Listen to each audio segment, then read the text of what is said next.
Omukiganiro n'abanyamakuru ekibire omurwakitura Kiruhura District President Yoweri Kaguta Museveni ayikize abatura okutamana omukuranisa obworo omu maka gaabo okuhabura abantu obugaiga obukorwakyo kandi tukaba bangira okubitoma nkora kubahabura konka ntubahereza obuyambi ntubahereza entango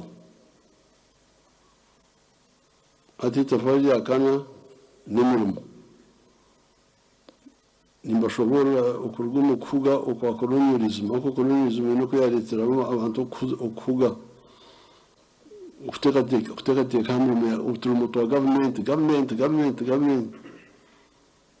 kukuza kureba system government imirimo yayo timingi. President agambire amatafari omushanju gentunguka agi Uganda egameho okureba ngo omuntu wa burijo yatunguka kandi yagira n'obusenje. Service delivery ni services ni nyingi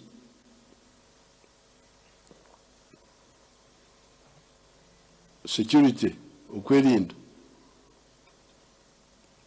n'ubuhereza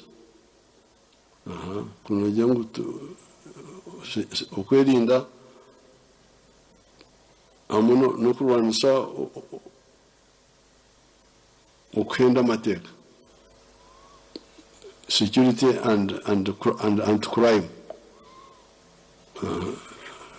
ubu n'ubuhereza ukushoma n'ubuhereza uzaha by'amagara.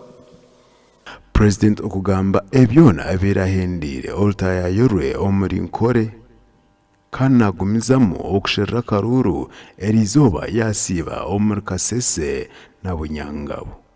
Industrial parks n'ingo nimboreka izi tukazi nyura tukigenderere